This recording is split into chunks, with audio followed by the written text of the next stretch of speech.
Guys, magandang araw po sa inyong lahat. Meron po akong munting isi-share po sa inyo. Ito po ay regarding sa compressor na Embraco. Embraco po ito na compressor. Pagka nag-service kayo guys, pag nasiraan kayo ng pag alam yung sira yung relay, yung ganitong relay guys, pwede nyo ito pamalit. Ito yung relay na ganito, ordinaryong relay lang siya. So ito yung original.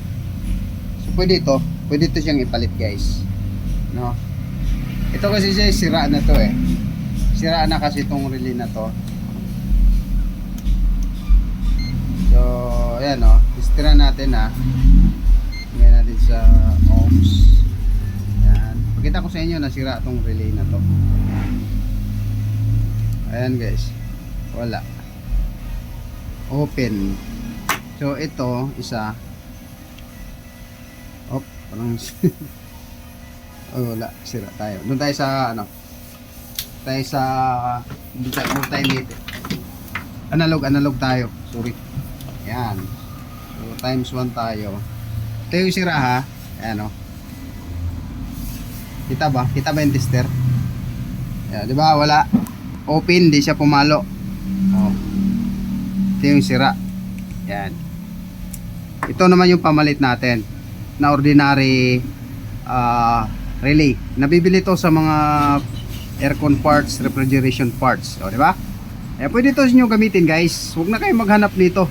Kasi bihira lang talaga yan mahahanap yung ganito original. So, pwede to. So, na po yan, tested na po yan, no? So subukan natin to guys, nagagana siya okay. So wala mo guys, wait lang kayo guys, walang cut ng video nito guys. So ito yon, papakita ko sa inyo muna, kakabit ko muna yung original. Ito yung original na relay, kabit natin. Yung pawiringan natin tingnan natin kung andar. So siyempre kakabitan natin yung overload dito. Yan, may overload yan, common overload line. Tapos yung isang cord dito, yan siyempre sa running. Ito, yun. Connect sa running, no?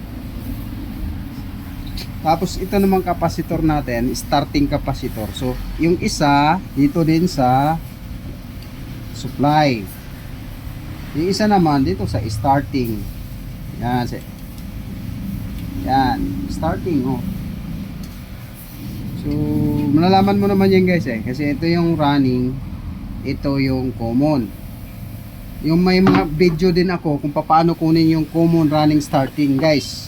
Sundan nyo lang din yung YouTube natin guys Follow kayo doon and like guys may tuturo pa tayo dyan sa mga baguhan lang guys. Huwag na ho doon sa mga master kasi hindi na ho pwedeng turuan yung mga yan, no? So ngayon, ito yung cord, isasaksak natin. Try natin siya kung gagana, no? Try natin. Lagyan natin ng clamp meter dito. Kita ba? Clamp meter. Saksak ko guys Pakita mo yung saksakan. Yan, saksak ko na. Focus muna dito. Okay? Saksak ko Yan ito kung gagana. Di ba wala? Wala. Hindi siya gumana guys. So open yung relay natin. Hindi siya nagko-contact, no? So ang gagawin ko, papalitan ko. Kunyari nagsiservice tayo, nasa labas tayo, no? So ito lang yung dala kong relay. Saan na yun?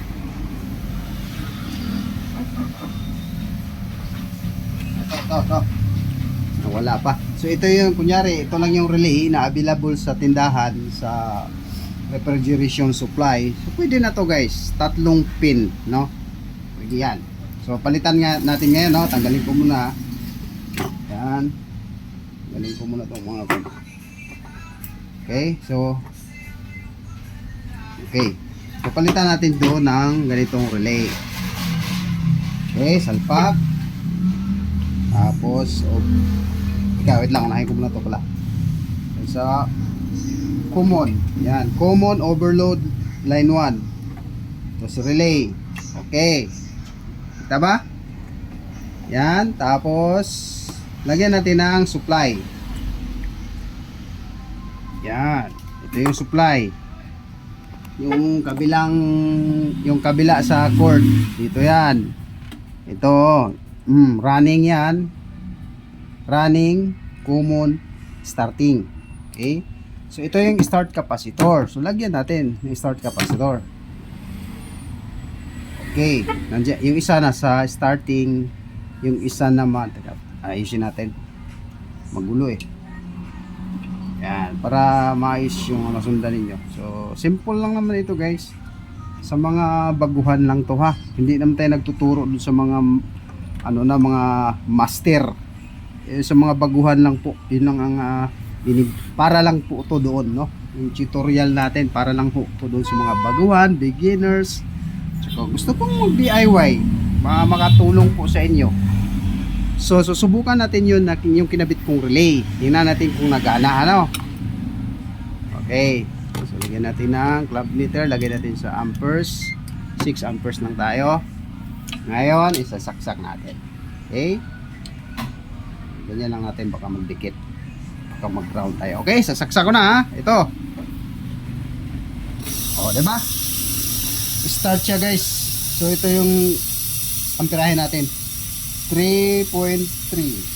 Okay? Oh, okay. Diba?